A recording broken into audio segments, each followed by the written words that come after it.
Hey guys, welcome back. Um, I am a mess today. I'm so sorry. My hair's like a mess. I'm tired. My daughter slept terrible last night. I had to drive an hour today, both ways to get to her doctor's office, and it's been raining and it's just been a long day. But I am here doing today's chapters. I didn't get a chance to read them myself. I only got to listen to a little bit when I was recording it this morning. Um, but I think that even if I can't like fit that extra step in every day, I think that the fact that I'm still reading it every day, and whether that's, like through audio or actually reading, or both. I think that that's just, great. Like, God knows I'm trying. So I just, before we start, I just want to say, like, if you're new to the Bible like I am, or you're not, you've read it a couple times and you're struggling to stay consistent with reading the Bible every day, or trying, just hang in there, just do your best. God knows what's in your heart. God knows, if you're truly trying or not, or if you're putting on a show. So for him, he knows what's truly in your heart and what's going on. So, just keep trying, don't give up. So, okay, guys, let's get started with today's chapters. Um, I believe we ended with, um, I think it's Saul is the tall, handsome guy. He is trying to find the seer, which is Samuel. Um, I think that's like right where we left off. So, As they went up the hill to the city, they met some young women going out to draw water, and said to them, "Is the seer here?" And they answered them and said, "Yes, there he is, just ahead of you.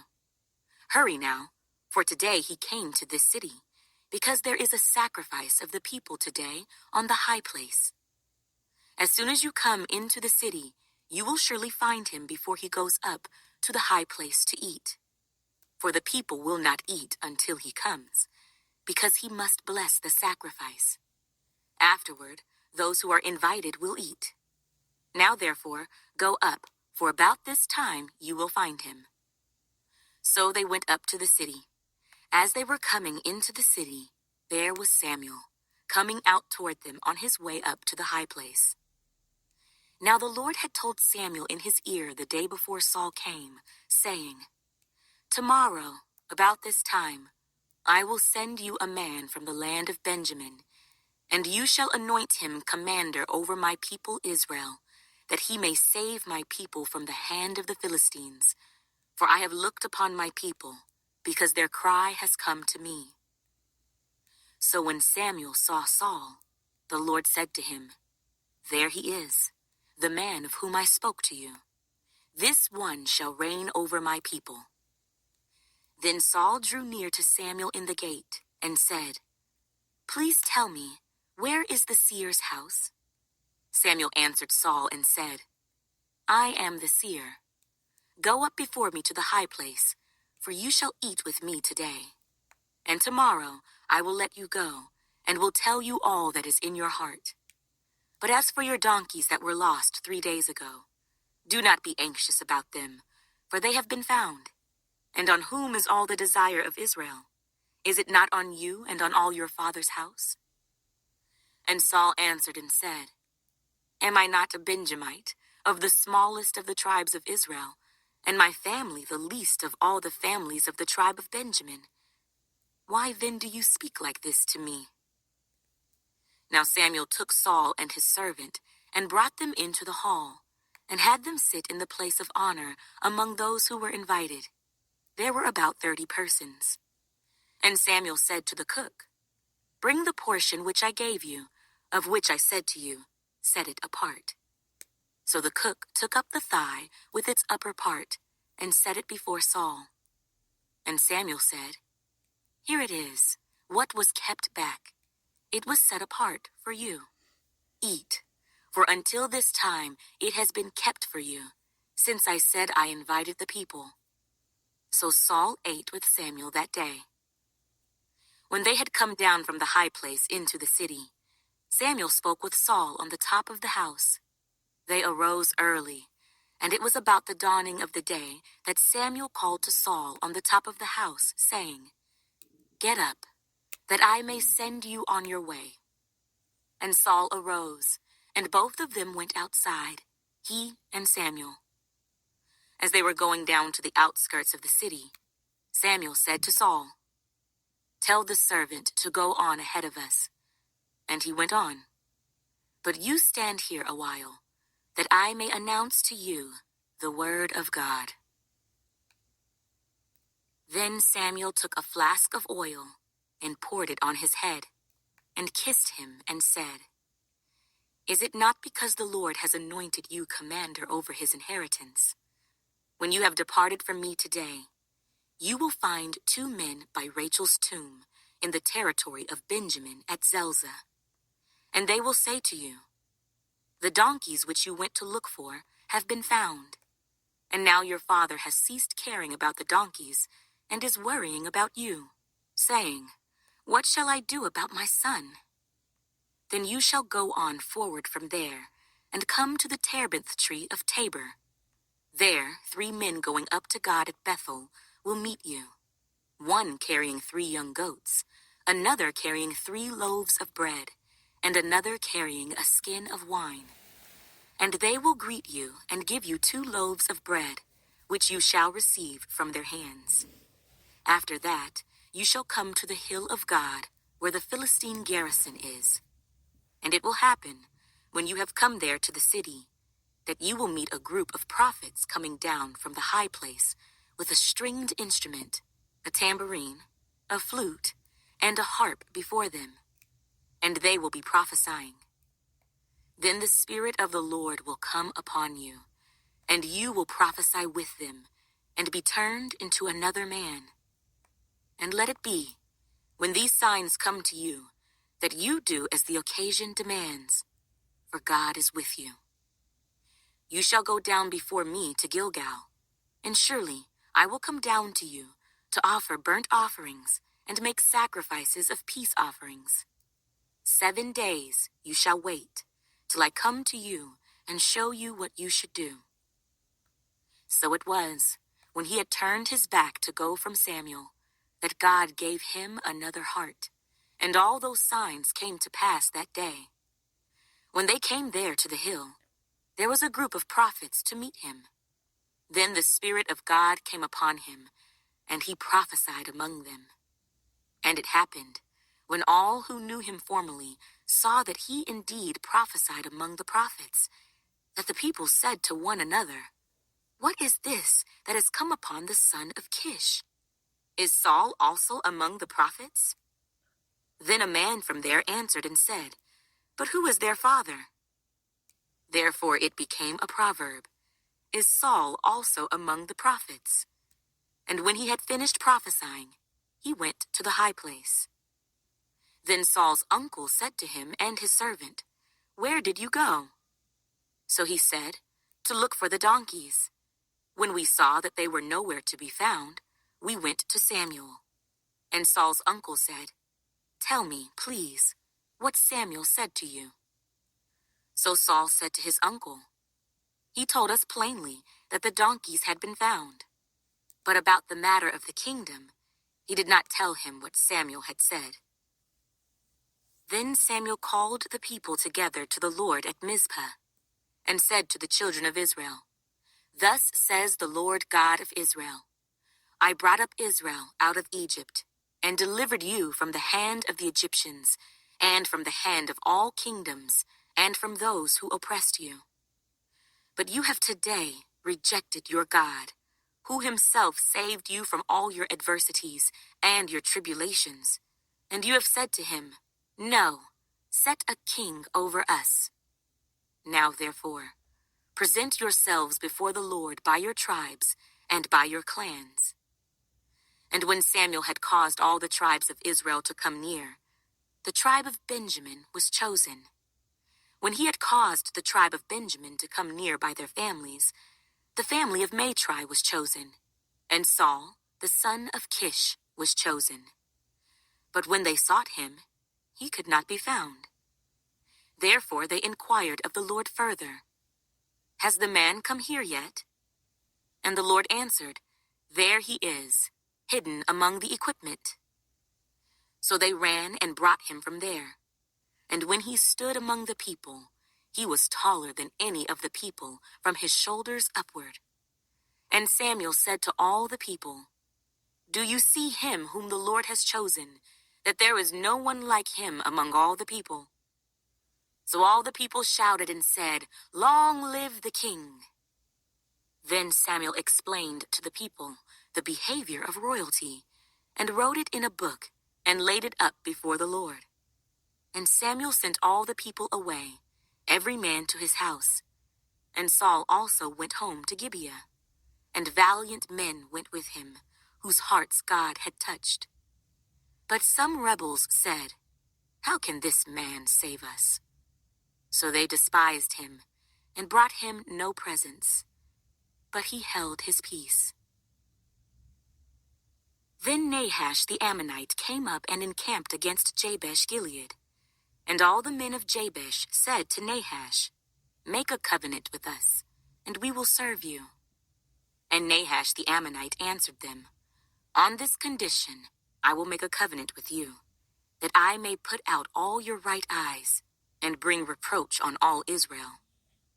Then the elders of Jabesh said to him, "Hold off for 7 days, that we may send messengers to all the territory of Israel, and then, if there is no one to save us, we will come out to you." So the messengers came to Gibeah of Saul, and told the news in the hearing of the people. And all the people lifted up their voices and wept. Now there was Saul, coming behind the herd from the field, and Saul said, "What troubles the people, that they weep?" And they told him the words of the men of Jabesh. Then the Spirit of God came upon Saul when he heard this news, and his anger was greatly aroused.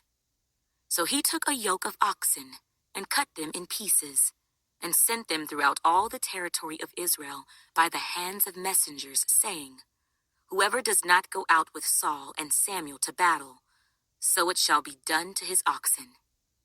And the fear of the Lord fell on the people, and they came out with one consent. When he numbered them in Bezek, the children of Israel were 300,000, and the men of Judah 30,000. And they said to the messengers who came, "Thus you shall say to the men of Jabesh Gilead, tomorrow, by the time the sun is hot, you shall have help." Then the messengers came and reported it to the men of Jabesh, and they were glad. Therefore the men of Jabesh said, "Tomorrow we will come out to you, and you may do with us whatever seems good to you." So it was, on the next day, that Saul put the people in 3 companies, and they came into the midst of the camp in the morning watch, and killed Ammonites until the heat of the day. And it happened that those who survived were scattered, so that no 2 of them were left together. Then the people said to Samuel, "Who is he who said, 'Shall Saul reign over us?' Bring the men, that we may put them to death." But Saul said, "Not a man shall be put to death this day, for today the Lord has accomplished salvation in Israel." Then Samuel said to the people, "Come, let us go to Gilgal, and renew the kingdom there." So all the people went to Gilgal, and there they made Saul king before the Lord in Gilgal. There they made sacrifices of peace offerings before the Lord, and there Saul and all the men of Israel rejoiced greatly. Now Samuel said to all Israel, "Indeed, I have heeded your voice in all that you said to me, and have made a king over you. And now here is the king, walking before you, and I am old and gray-headed, and look, my sons are with you. I have walked before you from my childhood to this day. Here I am. witness against me before the Lord and before his anointed. Whose ox have I taken, or whose donkey have I taken, or whom have I cheated? Whom have I oppressed, or from whose hand have I received any bribe with which to blind my eyes? I will restore it to you. And they said, You have not cheated us or oppressed us, nor have you taken anything from any man's hand. Then he said to them, The Lord is witness against you, and his anointed is witness this day, that you have not found anything in my hand. And they answered, He is witness. Then Samuel said to the people, It is the Lord who raised up Moses and Aaron, and who brought your fathers up from the land of Egypt. Now therefore, stand still, that I may reason with you before the Lord concerning all the righteous acts of the Lord, which he did to you and your fathers. When Jacob had gone into Egypt, and your fathers cried out to the Lord, then the Lord sent Moses and Aaron, who brought your fathers out of Egypt, and made them dwell in this place. And when they forgot the Lord their God, he sold them into the hand of Sisera, commander of the army of Hazor, into the hand of the Philistines, and into the hand of the king of Moab. And they fought against them. Then they cried out to the Lord and said, We have sinned, because we have forsaken the Lord, and served the Baals and Ashtoreths. But now deliver us from the hand of our enemies, and we will serve you. And the Lord sent Jerubbaal, Bedan, Jephthah, and Samuel, and delivered you out of the hand of your enemies on every side, and you dwelt in safety. And when you saw that Nahash, king of the Ammonites, came against you, you said to me, No, but a king shall reign over us, when the Lord your God was your king. Now therefore, here is the king whom you have chosen, and whom you have desired. And take note, the Lord has set a king over you. If you fear the Lord and serve him and obey his voice, and do not rebel against the commandment of the Lord, then both you and the king who reigns over you will continue following the Lord your God. However, if you do not obey the voice of the Lord, but rebel against the commandment of the Lord, then the hand of the Lord will be against you, as it was against your fathers. Now therefore, stand and see this great thing which the Lord will do before your eyes. Is today not the wheat harvest?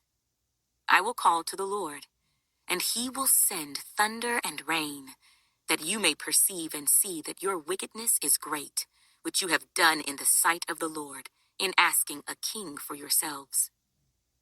So Samuel called to the Lord, and the Lord sent thunder and rain that day, and all the people greatly feared the Lord and Samuel. Okay, guys, there we have it.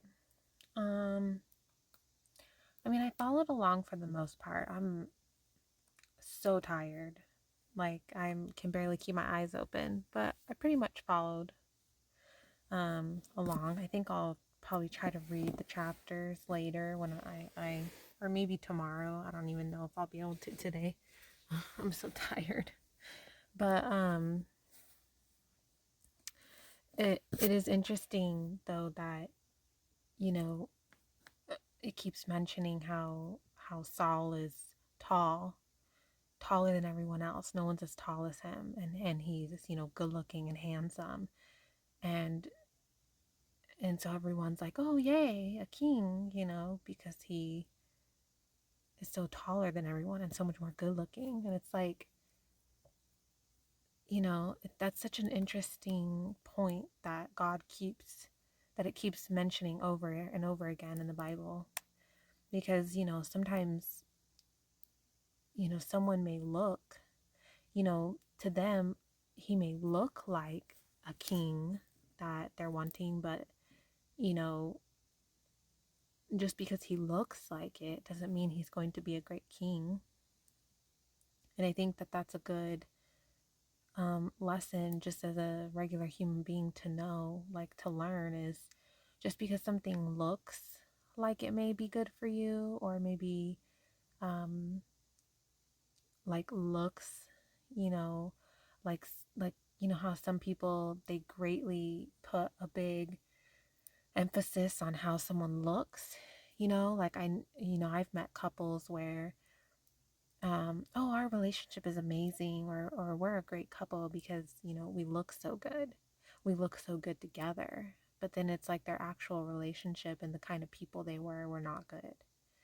And so I don't know, I think it's just like an important lesson that they're learning. They asked for a king, and then just because Saul was tall and good looking and looked like he could be a good king doesn't mean he was going to be, doesn't mean he's going to be.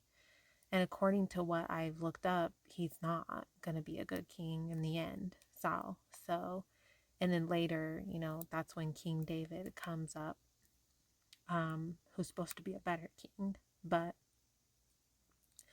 I don't know, it's just kind of interesting. Um, okay, guys, I am sorry I keep looking down. I'm playing with my daughter's little Cookie Monster toy. She loves Elmo, and she got some little Sesame Street characters for her birthday, and I'm playing with the Cookie Monster one. I'm using him to try to keep me awake the whole time, so I keep looking down because I'm playing with him in my hands, trying to keep myself awake. Okay, guys. Well, I will join you guys again tomorrow. And I hope that everyone is having a great Tuesday. And I hope you have some tacos, because don't forget, it's Taco Tuesday. I'm not having tacos today, but I wish I was. Okay, guys. Good night.